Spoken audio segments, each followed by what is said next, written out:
Episode 6 of the Off the Ball League of Ireland podcast. My name is Jamie Moore and we're delighted to welcome former UCD and Limerick manager Martin Russell to the studio. Martin, how are you? Fine, Jamie. Thanks for asking me in. Yeah, no problem, Martin. Thank you so much for coming in. We're going to be joined by the players involved in the top 4 currently in the League of Ireland Premier Division. Waterford's Paul Keegan, Cork's Kieran Sadler, Lee Grace from Shamrock Rovers and Dundalk goalkeeper Gary Rogers will be here as well. He's made 500 league appearances now and kept 6 clean sheets in a row, while our First Division focus will catch up with 2 of the top 3. Drogheda manager Tim Clancy and Galway boss Shane Keegan will be here. The podcast in full you'll find in the podcast section of offtheball.com. Martin, firstly, we mentioned you're a former manager of UCD and Limerick. It's nearly a year now since you left Limerick by mutual consent.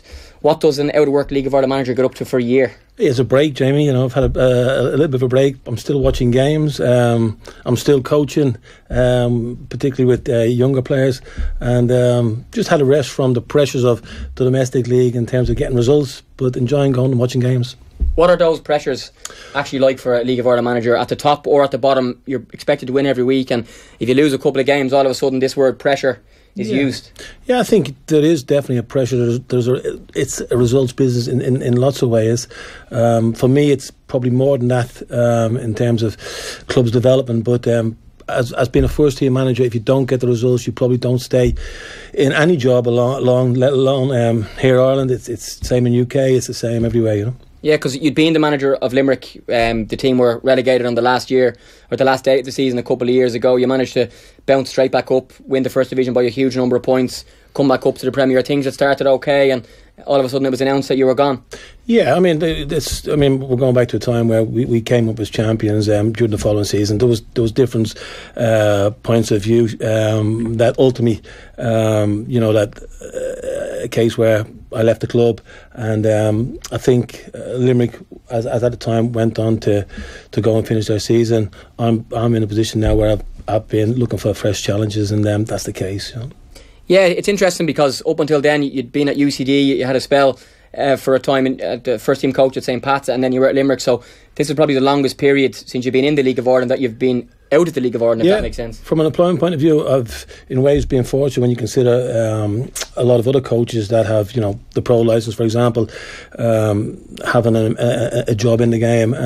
So this last while of not having a club job has been a little bit unusual for me in terms of being the last 10 years.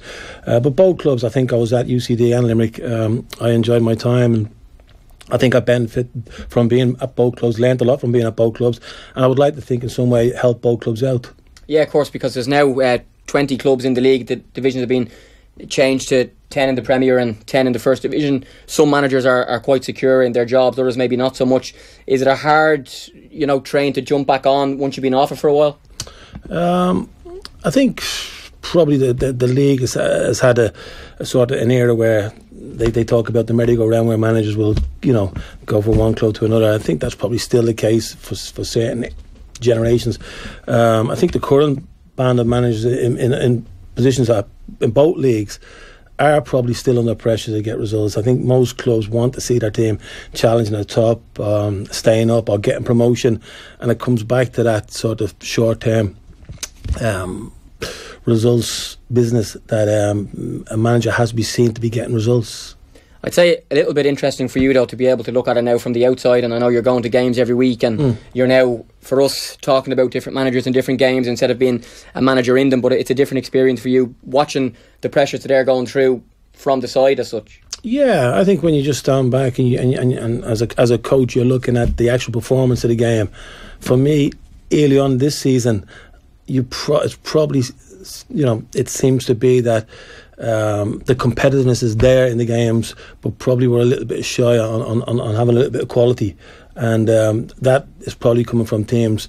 For an example, in the few games that I've been to seeing games so far, there's been very little playing out in the back. It's been goal kick, knock it forward, and I think that's part of the results thing, of the fear of losing, that teams aren't prepared to play expansive football because there might be a mistake. That's one of the little things I've noticed in the early part of the season. Also a factor in that could be the state of the pitches, that they're not in pristine condition yet. They've been a little bit soft, and maybe managers are playing towards the conditions as well. But I hope that we go away from that and we can get more football into the game as the season progresses. Just, Martin, a final one on you before we get your views on both the Premier Division and the First Division. That managerial merry-go-round you mentioned, will you want to jump back onto it? Again, I as I said, since I've come back, I've gone into coaching as after playing and being a manager, I feel that I still have stuff to offer in those roles, whether it's a coach, whether it's a manager.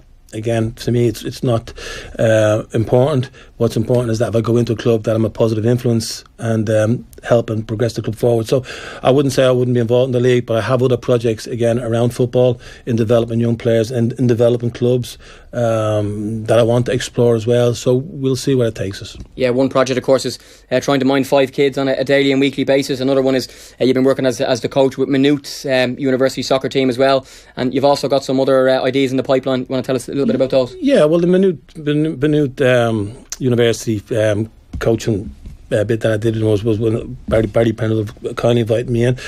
He's done a lot of work there. He's tried to develop the programme there. So I've just done a little bit of work there with Barry. But there's other clubs that I've been talking about developing their programmes. We're still in talks, and I'm sort of open for employment. And as I said, with the background that I've got in the game, I do think I've a lot to offer. And so I'm in the planning process. And I'm looking for people, like-minded people that want to enhance the experience in the game, both in regards to player development, players making more out of the game, coaches making more out of the game, and ultimately clubs developing in the game. You're watching and listening to the Off the Ball League of Ireland podcast. It's episode 6 with Jamie Moore, joined in studio by Martin Russell. Martin, we're going to move from you as the coach and the manager to you as the pundit for the next little while. Your opening views on 6 or 7 games into the new Premier Division season. We've got Cork top, we've got Dundalk second, Shamrock Rovers third, and Waterford coming up their first year in the Premier for a while, 12 points from their 6 games. So it's been an interesting start, and certainly the top 4 have outperformed everybody else. Yeah, as you say, it's only a start, but already we're seeing Cork at the top. We're seeing Dundalk not far behind, Shamrock there.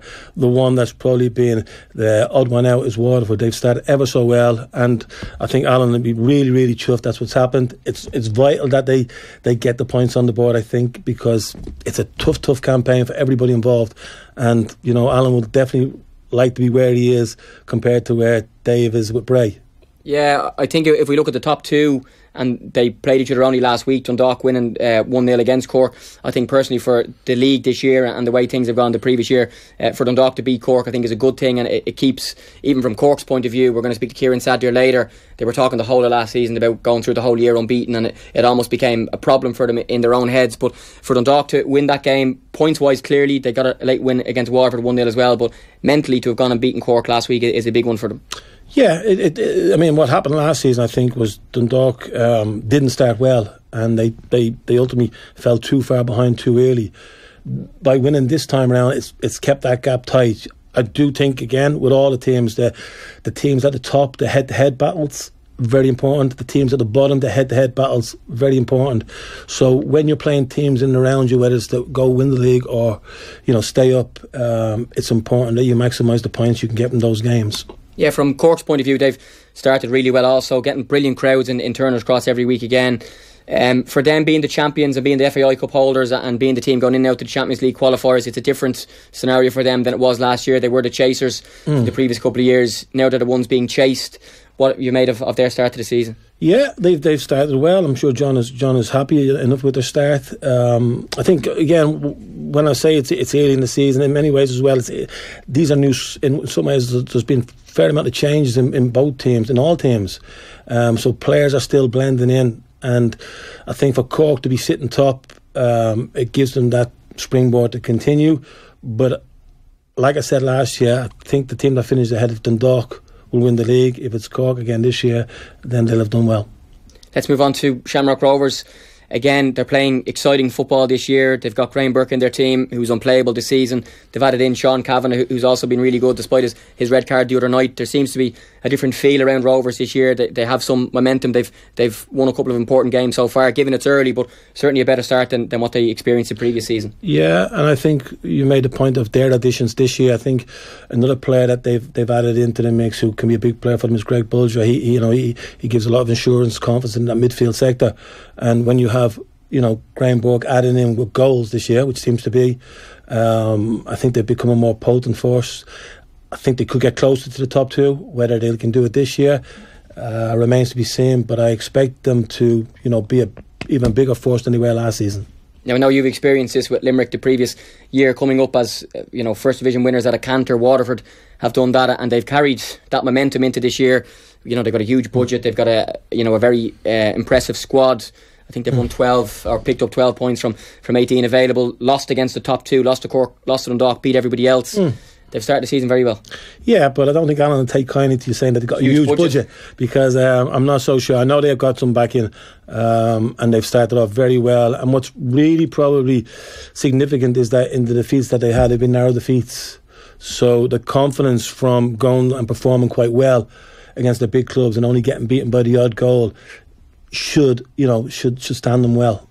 Let's move, Martin, to the other end of the table and talk about Bray Wanderers. You mentioned Dave Mackey earlier on. Bray have played 6 matches, looking at the league table here. 0 wins, 1 draw, which was against Dundalk in the opening night. 5 defeats, 16 goals conceded, and a couple of quite heavy ones. You managed to keep UCD up, I think, 4 years in a row. What are the keys for Bray to try and turn this around? Because at the minute things don't look good. It is early, but conceding that many goals and a couple of heavy defeats, not good. Yeah, they need to win games. I mean, it's the belief thing, and that only comes from winning games. It can happen again at a time when you don't expect it. I remember when we were sort of adrift for Limerick. We played a game against Bohemians. We were down to 10 men. We were beaten 2-1.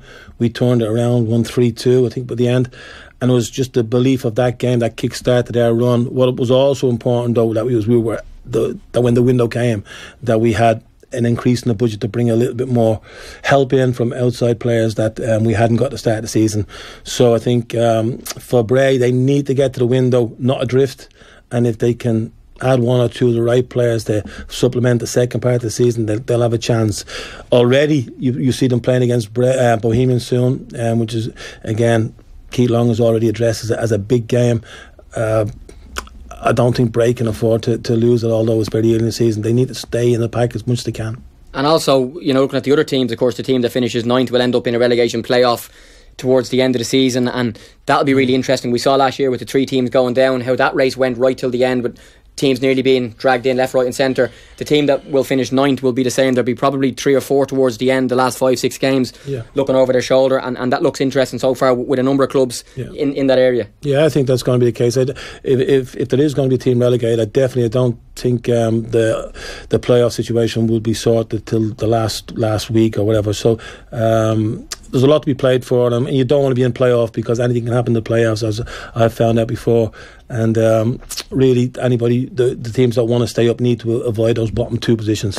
Yes, and speaking of the bottom 2 positions, teams who'll be looking to be involved in those promotion playoffs are teams in the First Division. The playoffs are back in that league. One team will go up automatically, 2nd and 3rd and 4th all involved in possible playoffs, which seem like they could go on for months and months at this stage. What have you made of how the First Division has started? We've got Wexford who picked up 7 points, UCD in second, and Drogheda, I think 14 goals scored in 2 games. So former player Tim Clancy has begun his managerial career quite well. If we think sorting out the positions in the Premier Division is tough, then it's going to be a lot more tough to predict the finished positions of the First Division at this stage. I mean, you've got most of the teams within 3 point feature already. Again, we talk about the head-to-heads. Important that you don't lose against a team that's you're looking to finish above. That's going to be important, and it's very early stages in that league also. And I think half a dozen of them think that they can probably do it as champions. If you're not as champions, you've still got a chance in the playoffs. So a long season ahead and a lot of to and fro in that division, definitely. Yeah, we're going to hear from Tim Clancy and Shane Keegan on the big game in that division this weekend, which is Galway and Drogheda, in a couple of minutes' time. Tim will tell us that the lights in Drogheda are working well. Unfortunately, Martin, the lights in Athlone weren't working well last Friday, although they did get them fixed against UCD. The FAI or Athlone still haven't released a statement, so we don't know what happened, but Athlone have conceded 13 goals in their 3 matches. Their goal difference is really poor this early in the season. You worked with Aaron Callahan at UCD, the manager there. Lights broken, poor crowds. Roddy Collins walked away as football director after 1 match. Would you worry for Athlone? It's a tough time for Athlone. It's a tough environment down there to be a manager. Again, any manager is really only as good as his resources. If you haven't problems with player resources. You've got a problem if you're having stuff going on in behind the scenes in terms of matches not being played for different reasons. Then it only adds to the stress. So it's not ideal for Aaron. He needs to try and work through it. He needs to get support, and I think the people of Athlone particularly need to come out and support their club. Yeah, because unfortunately these stories about floodlights and Wexford beating 8-1 at the weekend by Drogheda as well, they lead to a negative effect to a lot of the good stuff that's going on by a lot of clubs. And we made the comparison between Athlone and Longford in the first division, similar club, similar town, yes, they seem to be able to avoid being in the headlines for the wrong reasons. Athlone haven't been able to do that, and it is quite disappointing that a month into the season we've had 2 games that haven't happened because the lights haven't worked. Yeah, that's disappointing, and in this day and age it probably definitely shouldn't happen, Jamie. And I say that the ownership and responsibility goes back to the people that are in charge, and they need to make sure that they're not in the news for the wrong reason, and that they can focus on the football and try and improve that player resource pool that the manager needs. But if they are fighting financially and there is problems and there is reasons why that the floodlights can't go on, then they need to get again assistance from who's ever responsible for the league, if that's the case. So there's a lot of people that have a role to play in our game being advanced, and we need to help each other, and we need to highlight, as you rightly say, areas where we need to improve and attack them. Yeah, certainly we can do all the promotion of the game that we want, but if lights aren't on and stuff like that, unfortunately the people who don't support the league as well will jump on that bandwagon. Martin, final question on the first division, with one team coming up and the playoffs. You led Limerick up, and you led UCD up a number of years ago as well. What are the keys to getting out of that league? I know there's more games now with it being a 10-team league, and there are playoffs, but I would assume beating the teams that are towards the bottom and then picking up points against the teams around you very important. Yeah, having a strong home form, key. Being able to travel well. Ultimately it comes back, both squads that I went up with, I had a good player pool. One was different. One was very young side. It was a hungry side in UCD. One was a more senior side, but had a lot of quality as well in Limerick. And I think if you go and you give belief to your players and you're playing a certain way that's getting the best out of them, you're going to give yourself the best chance of getting that prize. Yes, and 2 managers who'll be trying to do that are Tim Clancy and Shane Keegan of Drogheda and Galway, who will speak to later on our Off the Ball League of Ireland podcast. With our Premier Division focus, we'll be joined by Waterford's Paul Keegan, Kieran Sadler from Cork. We'll also chat to Lee Grace from Shamrock Rovers, and Dundalk goalkeeper Gary Rogers on joining the League of Ireland 500 club. That is Martin Russell, former Limerick and UCD manager. Martin, thanks so much for coming in, and the best of luck with your future plans and prospects. Thank you, Jamie. Hey, hope you enjoyed that latest offering from Off the Ball. If you want to subscribe, and you should, check out just up here. All our latest stuff is just down here. Generally, knock yourself out.